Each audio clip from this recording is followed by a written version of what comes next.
everyone. Today we are going to read Chapter 1 of Double Cross, Mrs. Smith's Spy School for Girls, number 3.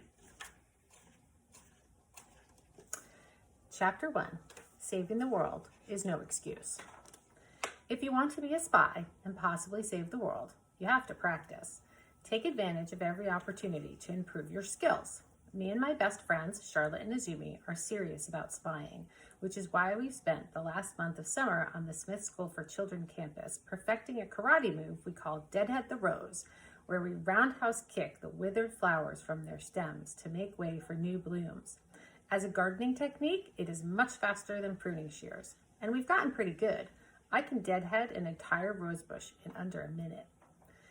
We're kicking roses outside Headmaster Smith's office window in New England heat, so unrelenting, Charlotte keeps pretending to faint just to get a break when Izumi whispers, "You guys, come here."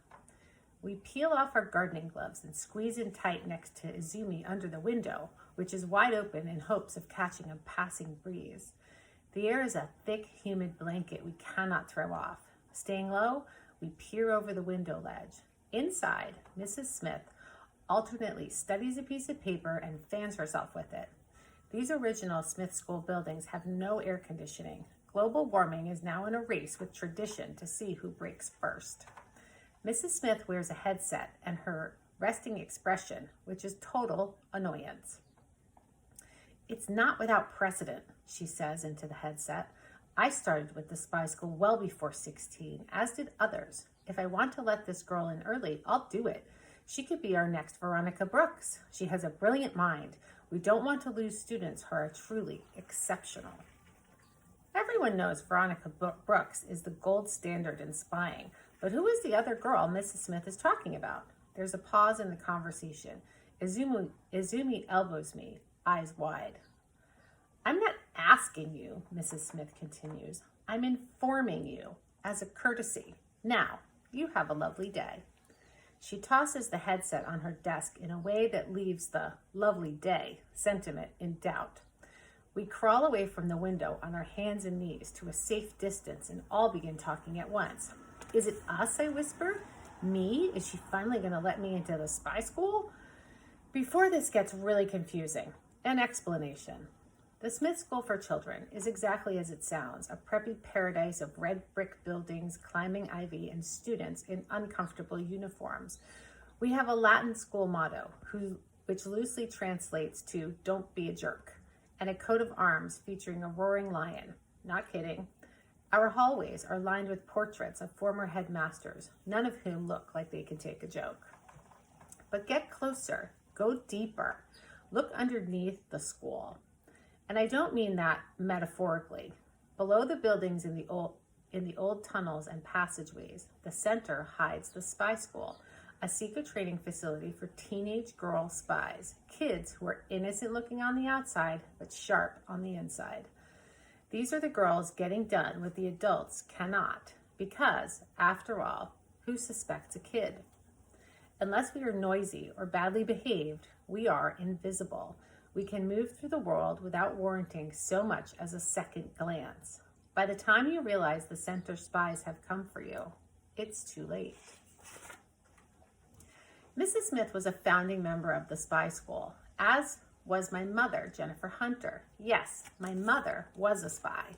Is a spy? Being as I didn't find out until I was 12, and then only by accident, I'm still a bit fuzzy on the details. Right now, I could not tell you where Jennifer is or what she's doing. At home in our tiny New York City apartment reading the latest Stephen King or apprehending a notorious arms smuggler in Yemen. Your guess is as good as mine. A proper teenager would rebel against all this spy nonsense and possibly choose a life of crime just to spite her spy mom.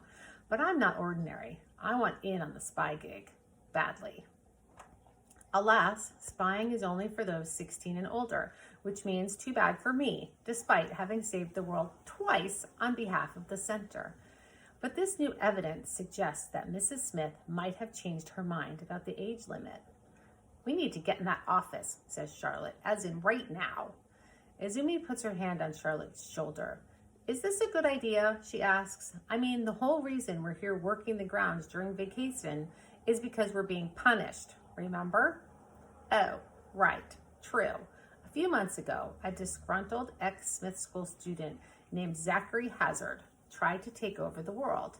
We had to stop him. I'll admit we didn't follow our orders exactly, but the situation called for immediate action.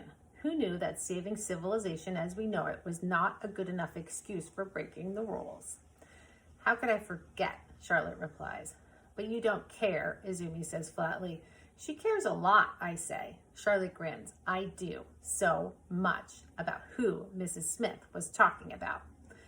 We're going to spend the rest of our lives cleaning this campus, Izumi mutters. We crawl back to the window and glance inside, making sure Mrs. Smith is gone.